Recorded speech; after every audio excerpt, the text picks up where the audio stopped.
Fala pessoal, sejam bem-vindos a essa aula, né? Eu conversei com vocês sobre nós fazermos uma revisão em fenomenologia e eu preferi gravar vídeos, né, para que vocês tivessem acesso a esse material assim que vocês quisessem, para que vocês pudessem acessar em outros momentos, também para poder fazer uma revisão daquilo que nós vimos até aqui. Então, nós vamos ver aqui os principais conceitos em fenomenologia, depois a gente vai ter uma aula também sobre a Dasein-Análise do Heidegger e principalmente a gente vai tentar englobar esses conceitos nas próximas aprendizagens, né, que nós vamos ver em existencialismo e em humanismo também, tá bom? Então essa aula é voltada para uma compreensão sobre fenomenologia baseando-se por Brentano e também por Russell, que foram dois autores, dois filósofos, dois professores dentro desse contexto de fenomenologia. Mas é importante nós primeiro pensarmos no que é fenomenologia, né? Então, fenomenologia é a ciência ou a área da filosofia que busca uma descrição, uma aproximação das essências. A área que estuda as essências, o aprofundamento acerca de como nós nos relacionamos com o mundo e como o mundo se mostra para cada um de nós. A análise das coisas e do objeto, tal qual elas se apresentam. Então, cada coisa no mundo, cada contato, cada interação, cada visão que nós temos acerca de alguma coisa se dá de uma maneira distinta de um indivíduo para outro. E isso que a fenomenologia vai tentar entender, vai tentar conceituar e tentar fazer com que a gente também tenha essa expansão, tá certo? Então vamos ver um pouquinho sobre o que cada autor pensou dentro desse contexto de fenomenologia. Franz Brentano, né? Esse camarada que viveu na Alemanha, foi um estudioso da fenomenologia. Vamos dizer aí que ele e Russell foram os precursores, né? Russell ficou muito mais conhecido, mas ele já tinha uma visão interessante sobre como que essa realidade se dá de acordo com a consciência de cada pessoa. Então, por exemplo, o Brentano, ele critica essa visão molecular, elementar e mecanicista das coisas. Fazendo uma análise aí no tempo, nessa época, né, de 1838 até 1917, que foi quando ele viveu, nós tínhamos o positivismo, nós tínhamos uma busca para tentar pesquisar cada vez mais a natureza humana e alguns autores tinham essa ideia de que o humano podia ser reduzido até que pudesse ser totalmente compreendido, né? Então, se nós reduzíssemos o homem, a gente tem aí o reducionismo, é uma dessas correntes, ou além desse reducionismo, a gente também tem correntes que tentam incluir a natureza humana dentro de um conceito específico, mas o Brentano já tinha dado algumas ideias de que para ele isso não faz sentido, né? Não dá para a gente reduzir o homem. A gente precisa entender o homem como uma entidade ativa e criativa e que tem intenções, que age e que não é apenas passiva na forma de interagir com o mundo, tá certo? Então, para o Brentano, a realidade, volto a repetir, está na consciência de cada um. Nós concebemos a realidade, né? Eu lembro que em aula a gente comentou um pouquinho sobre o filme da Matrix, né, que faz uma crítica a essa realidade e no filme se mostra uma realidade paralela que é a realidade, vamos dizer assim, a realidade real. Parece redundante, mas no filme é isso que é apresentado, né? Então, nós temos um compartilhamento acerca da realidade, mas nós temos distinções. Cada pessoa vai sentir, vai perceber, vai conceber a realidade da sua maneira, tá certo? Então, a experiência, que é um dos focos aqui da fenomenologia, é uma vivência interior, tá bom? E nós precisamos dar uma ênfase para a maneira que cada pessoa vive o mundo, como cada pessoa sente, como cada pessoa toca, ouve e percebe, tá bom? E aí, o Brentano ele traz essa ideia de que nessa interação com o mundo, dando sentido para o mundo, para as coisas, para os objetos, para as pessoas, nós temos uma espécie de unificação. A nossa consciência está unificada com os objetos e não são entidades separadas. Então, como assim? Então, um álbum, um livro, um pincel, alguma coisa que eu percebo está na minha mente, está porque tem uma concepção desse algo na sua mente. Então, essa concepção, esse significado que nós damos para as coisas, ao entender e compreender o sentido delas, faz com que a gente se unifique com as coisas. E a mente sempre está em relação a alguma coisa. É uma outra adição aqui. A gente vai falar muito sobre isso, a gente fala muito sobre isso em Gestalt, em ACP, em Humanismo. A gente sempre está em relação a algo ou alguém.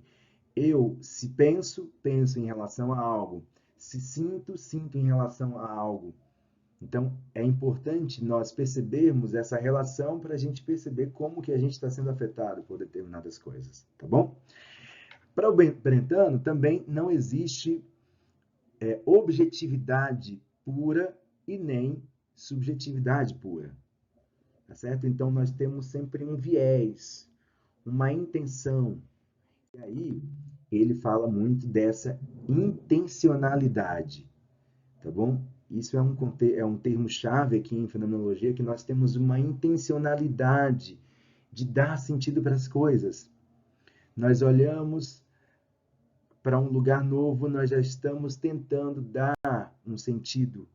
Estamos tentando integrar isso na nossa compreensão de mundo. Então, essa intencionalidade é esse ato de dar sentido, certo? Dificilmente se esclarece toda a cadeia de significados e valores de uma certa experiência. Então é muito difícil a gente nomear essa experiência, mas a gente tem a intencionalidade de tentar dar o sentido para ela. Tudo bem? Até aí tudo bem? Provavelmente eu faria uma pausa agora, né, para vocês respirarem, pensarem um pouquinho, meu, que negócio é esse de intencionalidade de fenomenologia, né? Eu imagino assim que para muitas pessoas que não estão acostumadas a ler filosofia, a pensar em filosofia, que fenomenologia é realmente um desafio, né? Porque são novas nomenclaturas, né? São termos que a gente nunca viu em algum lugar, ou talvez nunca tenha pensado dessa maneira. Só que eu queria que vocês pensassem assim, em fenomenologia como algo que muitas pessoas já pensaram e sentiram, mas que nem sempre nós somos capazes de sistematizar, né? Então, por exemplo, se você vai numa festa, num evento, provavelmente quando você sai dessa festa, desse evento, você sai pensando, né, no que aconteceu. Nossa, fulano falou isso, aconteceu aquilo, outro. Ou quando você se junta com seus amigos depois do evento para falar sobre ele, né? Vocês debatem sobre isso. Ah, o que você viu aquilo, né? Você lembra desse fato? Nós temos essa intenção de dar o sentido para as coisas, para as experiências. Nós temos uma cadeia de significados para uma certa experiência, mas sempre seremos limitados em descrever essa experiência. Tá certo? Então, nós temos essa intencionalidade. Então, eu até fiz desse exemplo lá na sala de aula. Então, se você vê esses três pontinhos aqui, né? Você olha para esses três pontos. O que você está vendo? O que você está percebendo a partir desses três pontos, né? Então, se você olha e olha para esses três pontos, provavelmente o outro foi muito mais difícil de você dar um significado, né? Talvez você tenha pensado, isso, sei lá, M&M's, falaram na sala de aula, né? Isso são três pontinhos, sei lá, de qualquer coisa, de pintura. Mas aqui é mais fácil porque você tem uma rede de significados que diz para você que isso aqui são três balões. Então, quando nós temos o contato com algo novo, nós tentamos dar o significado. Em alguns outros momentos, esse significado é mais simples, porque já faz parte da nossa compreensão de mundo, da nossa rede de significados. Mas aí está o grande lance da fenomenologia. Se a gente olha para os objetos, quando já temos um significado sobre eles, a gente já tem um viés. A gente já tem uma concepção, um conceito, tá certo? Por isso, daqui a pouquinho, né, eu acho que nos próximos slides a gente vai falar um pouquinho sobre a suspensão, sobre a epoquê de suspender os juízos. E a fenomenologia, ela traz justamente isso. Tentarmos olhar as coisas como se fosse a primeira vez, como se nós estivéssemos tendo um primeiro contato, porque esse primeiro contato, ele geralmente é mais puro. A gente tem menos vieses de interpretação para que essas experiências sejam descritas de uma determinada maneira. Então, é muito importante a gente perceber que nós temos a intencionalidade de dar sentido às coisas. Dentro desse contexto da intencionalidade, nós sempre estaremos limitados, tá bom? Só que, ao mesmo tempo, essa rede de significados do que nós compreendemos das coisas faz com que a gente tenha visões distintas, já trazendo para as coisas e para o mundo os seus significados. E a fenomenologia faz um apelo. Opa, beleza, já que nós temos essa forma de funcionar, nós precisamos também ter um contato novo com as coisas, ainda que elas se pareçam as mesmas. Tá bom? Então, vamos continuar um pouquinho, né? Aí eu dei para vocês o exemplo também do avião, né? Eu perguntei para vocês o que era avião e falei, por exemplo, que para mim é algo totalmente diferente do que é para vocês. Por exemplo, eu trouxe algumas experiências pessoais do que para mim é avião, falei do meu medo que eu tinha de altura, hoje eu não tenho mais, muita terapia, né? Mas para muitas pessoas o avião pode ter um significado muito bom, as pessoas gostam de voar, viagem, né? Aviação, que coisa legal. Outras pessoas podem pensar, nossa, medo, pânico, temor. Então, o objeto em si é o mesmo, mas os significados pairam na mente de todas as pessoas, certo? Então, esse foi o Brentano, e o Brentano a gente utiliza ele mais para fazer uma introdução, porque ele já trazia alguns conceitos importantes e ele foi professor do Russell, né? Então, o Brentano ele começa com essa ideia, opa, vamos analisar a maneira de nós darmos significados para as coisas, tá certo? E o Russell ele vai fazer aí talvez uma maior trazer mais detalhes do que seria essa fenomenologia, do que é a fenomenologia para ele e também que influenciou várias outras pessoas, inclusive Heidegger, né? Então, Brentano foi professor de Russell, e Russell foi professor de Heidegger. Então, alguns dos conceitos principais dele, tá bom?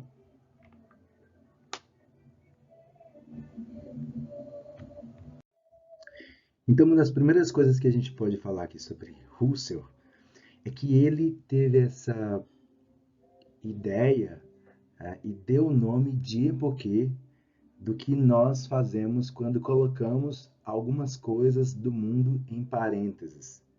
Quando nós colocamos o mundo em parênteses.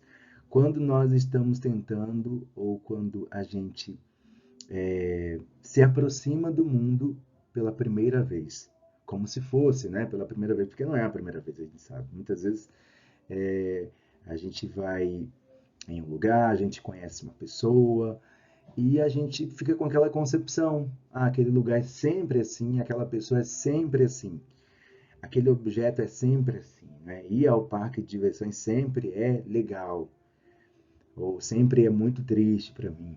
Então, muitas vezes, nós temos um significado de algo e nós ficamos com esse significado. Mas quando nós fazemos essa epoquê, que significa colocar o mundo em parênteses, nós tentamos dar um outro significado para aquilo que já é conhecido. Então, quando a gente faz isso, a gente consegue avaliar os hábitos, avaliar os nossos pré-julgamentos, avaliar as considerações óbvias, porque nem sempre as coisas são tão óbvias assim. Tá? Então, não é inteligente acreditar que existem verdades óbvias sobre determinadas coisas. Aqui em fenomenologia, o mundo é mais complexo do que parece, dentro de alguns campos um pouco mais objetivos. Então, esse método, né, de redução fenomenológica, que engloba fazer a epoquê, significa suspender as crenças ingênuas sobre dados objetivos da realidade. Então, crenças ingênuas que nós temos, né? E aí, eu até falei para vocês que isso é muito importante no contato com as pessoas, com os clientes. Eu acho que esse pensamento fenomenológico está na base do que a gente vê da nossa capacidade de não agir com preconceito com os nossos clientes, com os nossos pacientes, que vocês terão no futuro. Então, muitas vezes vocês vão receber uma pessoa e a primeira impressão, essa pessoa tem esse traço, pode fazer com que você tenha, ou seja, tentado levar em consideração uma série de outras características com base nessa primeira. Se ele se senta dessa forma, se ele pegou na minha mão com muita fraqueza, então ele tem uma personalidade fraca. Ele é, né, de tal signo, então ele vai fazer isso, ele vai ser essa coisa, essa pessoa, ele vai demonstrar esse comportamento. Então, na fenomenologia, essas crenças, essas pressuposições são ingênuas. Nós não podemos fazer isso com coisas e nem com pessoas. Talvez algumas coisas são mais óbvias, né? Objetos são mais óbvios, eles são o que eles são, mas as pessoas estão mudando o tempo inteiro. Mas lembrem, a mudança principal aqui não é a mudança das coisas, mas como nós mudamos em relação a elas, como nós damos outros significados, né? Aí algumas pessoas falam sobre ressignificar, então como nós somos capazes de ressignificar. Então, suspender as crenças, suspender preconceitos, valores, teorias científicas, crenças pré-existentes, para quê, pessoal? Para que essa suspensão? Para ir de encontro ao fenômeno de forma mais pura, né? Eu até falei para vocês, né, que esse fenômeno, ele é tudo. Todos os contatos, todos os encontros, essa experiência é o fenômeno. Tá bom? Então a gente tenta ter um encontro mais puro com as coisas através dessa visão. Mas isso é difícil. Vale a pena a gente lembrar que isso é difícil. Não é algo simples que todo mundo faz naturalmente. Porque a nossa mente tem uma tendência maior de classificar, de conceituar, de colocar as pessoas numa caixinha e para facilitar o nosso raciocínio sobre elas. Não sei se é facilitar o raciocínio, mas enfim. Epoquê, né? A epoquê é aquilo que a gente já falou, que é um termo grego que significa dúvida, a necessidade de suspender o juízo, a avaliação, uma posição. Então nós sabemos que a verdade não é absoluta. E essa epoquê é uma atitude de suspender um juízo já existente, pré-existente. Então, nós temos vários juízos que precisamos suspender, e principalmente nesse ramo onde nós temos contato com as pessoas. Nós precisamos ter uma abertura maior para o mundo. Isso que a fenomenologia traz. O Russell acreditava que o exercício da dúvida metódica e a suspensão de todo o saber positivo já adquiridos são instrumentos, inclusive, de higiene mental. Não só facilita o nosso contato com as pessoas, não só faz com que nós tenhamos uma expansão da consciência, mas é também higiene mental. Então, nós somos cada vez mais, vamos dizer assim, mais saudáveis mentalmente quando nós vamos quebrando esses vieses de compreensão acerca da realidade. Mas por quê, né? Eu queria que vocês pensassem assim, por que que essa suspensão dos preconceitos, dos conceitos, essa epoquê, essa dúvida metódica faz com que a gente tenha maior saúde mental? Eu queria que vocês pensassem um pouquinho nisso, né? E eu posso dizer que nós sofremos muitas vezes por não conseguir fazer isso. Eu posso dizer, eu posso fazer uma introdução a isso, dizendo que nós sofremos porque às vezes nós ficamos restritos a uma determinada aprendizagem, a uma coisa que aconteceu, nós olhamos para aquilo que aconteceu e não conseguimos suspender juízos, não conseguimos alterar, dar um novo significado. Muitas vezes essa experiência, ela é capaz de ir ao longo do tempo e afetando as nossas próximas experiências. Então, as nossas experiências, quando elas são muito enviesadas, elas são impuras, no sentido assim de sempre penderem para um lado do que nós já acreditamos, do que nós já vemos, do que nós já sabemos. E isso faz com que a gente comprometa as experiências atuais. Faz sentido isso para vocês? Não sei, né? O que que vocês estão pensando, mas complementando aqui algumas coisas que o Russell já dizia, tá certo? Então ele falava o seguinte, olha, não existe consciência pura.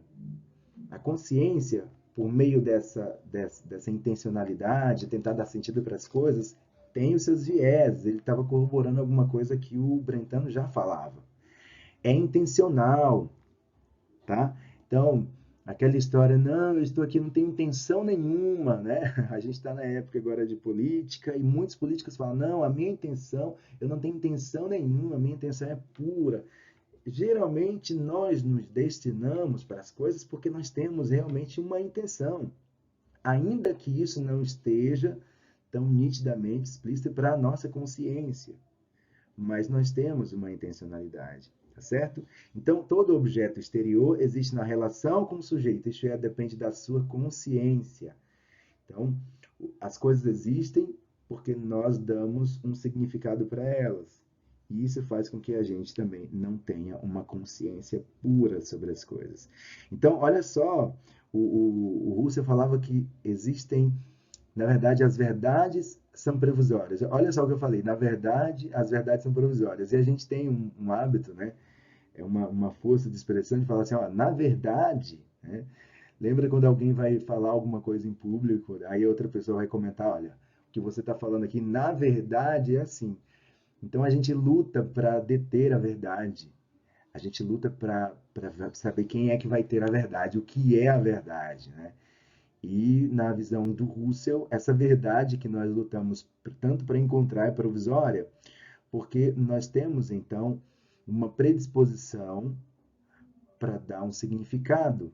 Então, essa verdade ela tem tudo a ver com o significado das coisas que nós encontramos, ou perdão, o significado que nós damos para as coisas, tá bom? Então, olha só, é preciso lutar contra uma predisposição que nos leva a considerar o resultado dos processos perceptivos como descrições objetivas do mundo e os conteúdos ordinários da mente como verdades absolutas.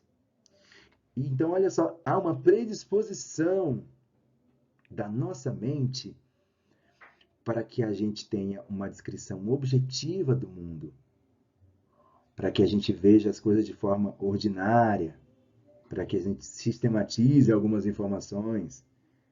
Então é preciso lutar contra essas verdades provisórias na visão do Russell, né?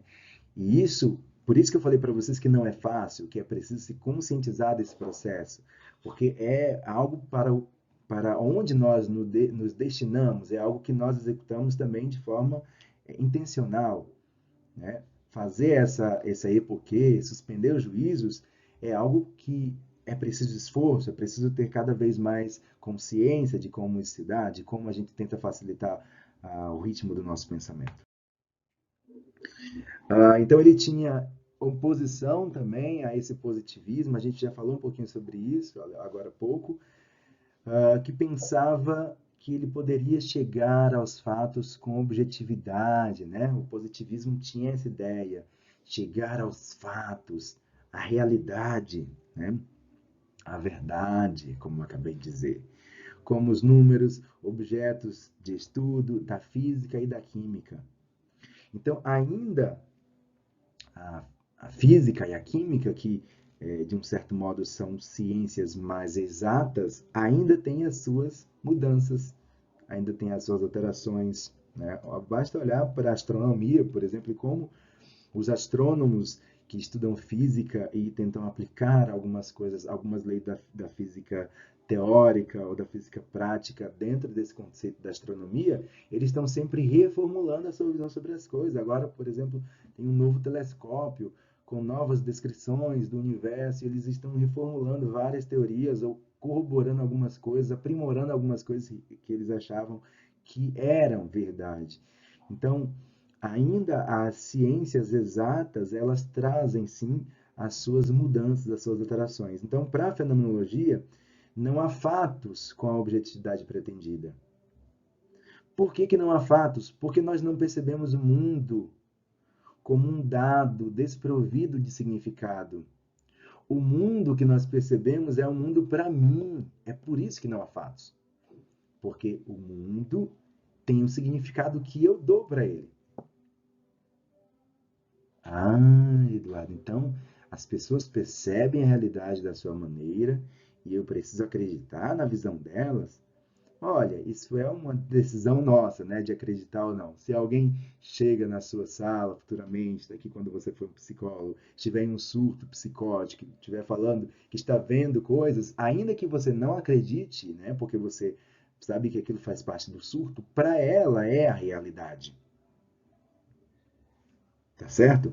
Então é preciso essa compreensão de que as pessoas têm uma realidade e é preciso respeitar esse mundo do outro, assim como compreender cada vez mais o nosso próprio mundo, a nossa própria realidade.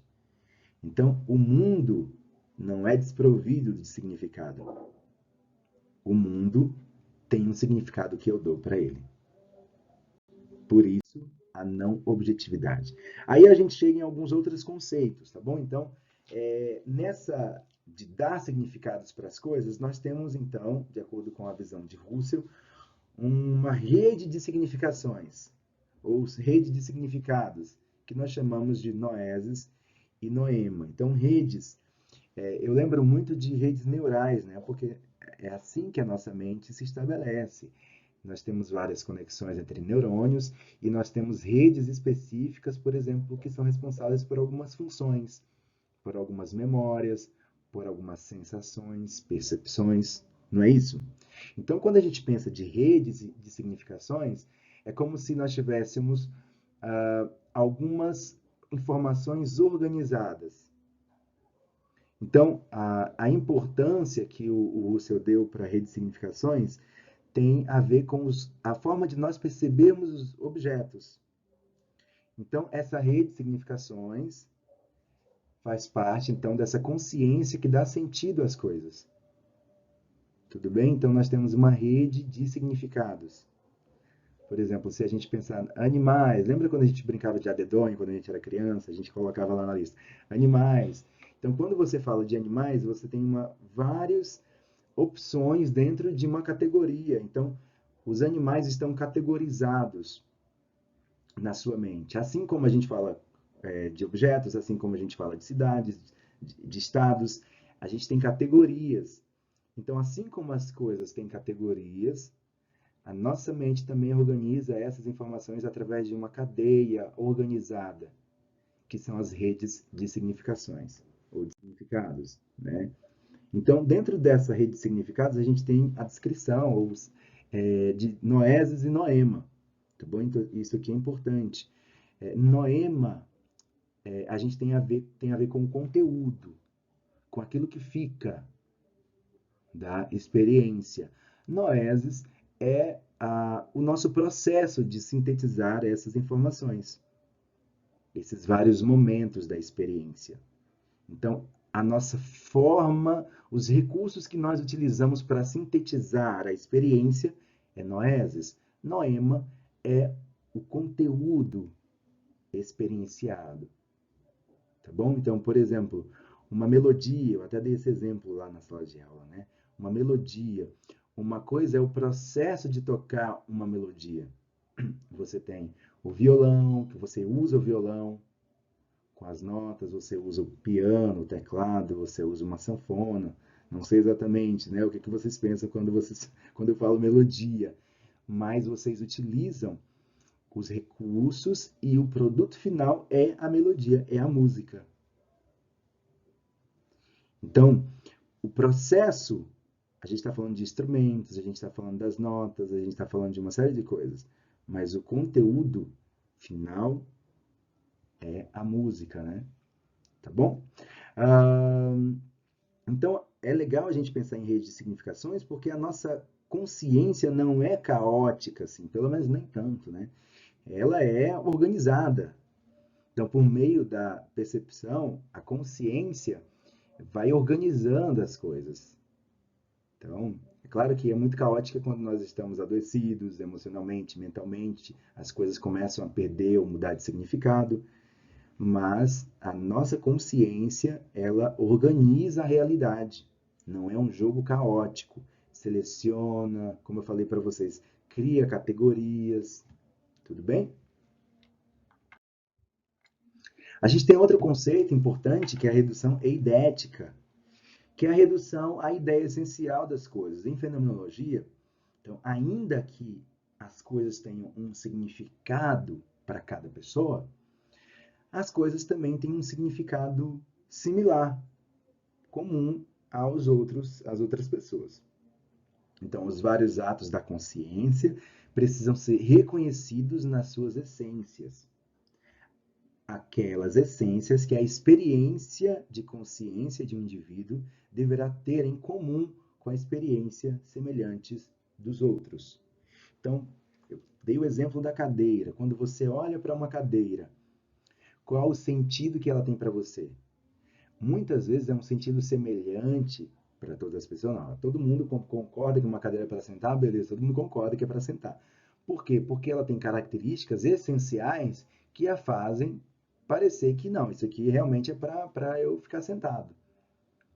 Então, a gente está falando dessa redução idética, reduzir as coisas, a sua essência, ao que é comum a todas as pessoas. Tá bom? Não é redução fenomenológica. Redução fenomenológica tem a ver com epoquê, tem a ver com a suspensão do juízo de valores. Redução eidética tem a ver com reduzir as coisas às suas próprias essências. Aí eu lembro, né, do filme que eu até comentei com vocês, que é Na Natureza Selvagem, e tem uma frase assim muito interessante lá no filme, que ele, quando está fazendo a sua viagem, é um filme que eu indico para todos vocês, viu? Na Natureza Selvagem. Quando ele está fazendo a sua viagem lá sozinho, andando e lá no Alasca, né? Ele escreve algumas coisas e ele tem um pensamento lá no filme que ele fala o seguinte: olha, eu saí sozinho para tentar chamar as coisas pelo seu nome, né? Tentar chamar as coisas pelo seu próprio nome, pelo seu nome exato. Então, isso é interessante, né? Porque o que a gente tem, que a gente utiliza para nomear as coisas, as experiências, muitas vezes nos é dado. Ah, você aprende uma linguagem, você aprende o significado das coisas porque nos é dado esse significado. Isso aqui serve para isso é isso.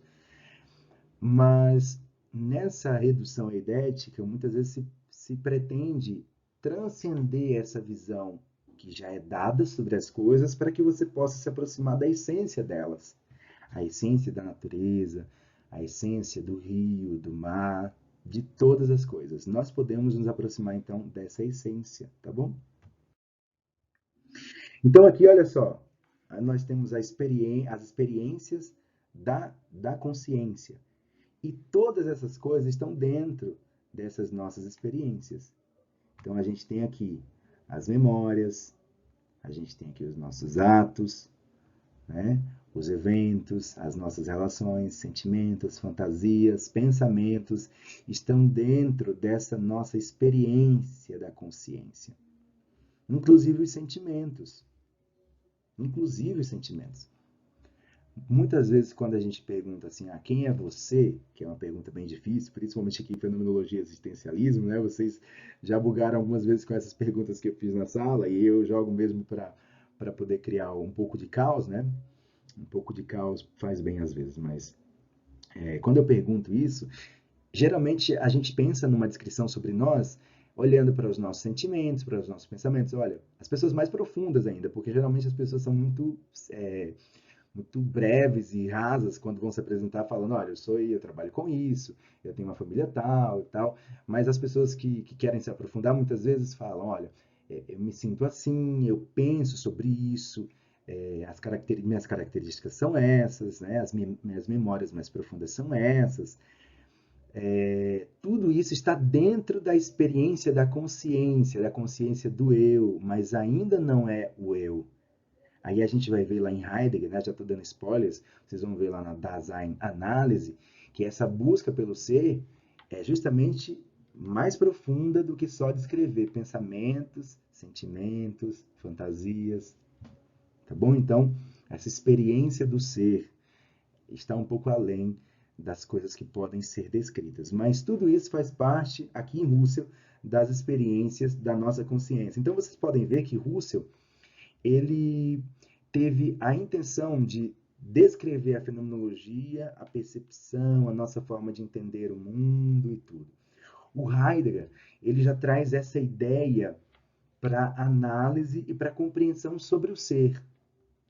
Então, beleza. Dito isso, feito tudo isso, tudo bem, entendemos fenomenologia, mas dentro desse contexto, o que sou eu? O que é o ser? O que é a minha natureza? E aí o Heidegger dá continuidade a esses estudos, levando isso mais para uma análise das pessoas. Tá bom? Então, aqui alguns resumos. Tá bom? Alguns resumos. O interesse para a fenomenologia não é no mundo que existe, mas o modo como o conhecimento do mundo se realiza em cada pessoa. Então, aqui um resumo da fenomenologia, né? Qual o interesse da fenomenologia? Como o conhecimento do mundo se realiza em cada pessoa. Tá bom? Os estímulos nunca são idênticos para todas as pessoas. Influenciam na medida em que são percebidos de maneira singular pela consciência que os atinge. E eu até coloquei uma pergunta aqui, né? Então, como que é a realidade para você? Essa realidade sua, esse mundo seu, esse mundo interior, né? Como que é para você, tá? Então, o mundo, ele é um mundo muito particular. Tudo bem?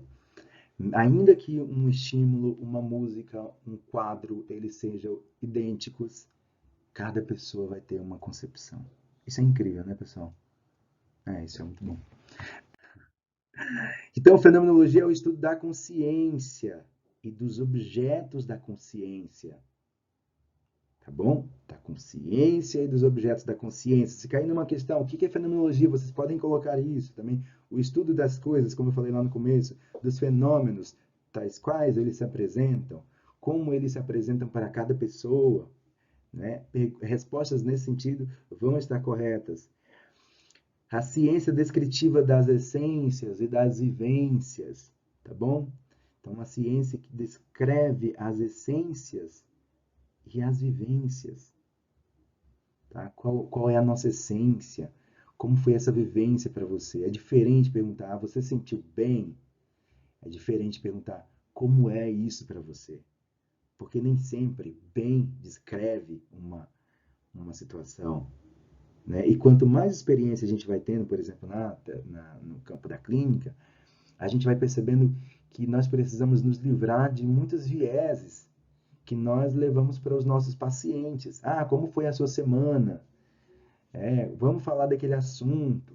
Como que você está se sentindo? Não, quanto menos vieses nós temos no campo terapêutico, mais a pessoa consegue se expressar de forma ampla. E nós temos que favorecer isso. Tá? Então, perguntar como é, o que você quer falar, o que surge para você é diferente de enviesar as pessoas e levá-las a pensar em determinadas coisas que eu já acho que são importantes. Ao invés de fatos, nós temos fenômenos. Fatos são obtidos por abstrações e fenômenos são vividos. Olha só que interessante, né? Fatos são abstrações. É claro que nós temos algumas coisas importantes dentro desse campo, daquilo que é fato, daquilo que aconteceu, daquilo que existe, né? Mas a fenomenologia tenta dar uma ênfase para essas vivências. Então, nós temos fenômenos. Os fenômenos tais quais eles se apresentam. Então, fenomenologia é isso. O método e a filosofia que fornecem conceitos básicos para a reflexão existencialista. E aí depois a gente vai para existencialismo, e aí depois a gente vê os outros autores falando sobre essência, sobre o nosso papel no mundo, mas eu espero que vocês tenham compreendido um pouco mais, né, da fenomenologia. É claro que eu ainda tem muita coisa para ver sobre isso, esses autores eles têm outros conceitos, mas eu resumi aqui algumas das coisas que eu considero importantes, que nós vemos também na base aqui dos nossos estudos, do que outros professores de fenomenologia também já trouxeram. Então, eu tentei fazer um compilado dessas informações, espero que tenha sido importante para vocês e agradeço, tá bom? Um abraço para vocês, espero que esse material ajude na compreensão do conteúdo. Um abração.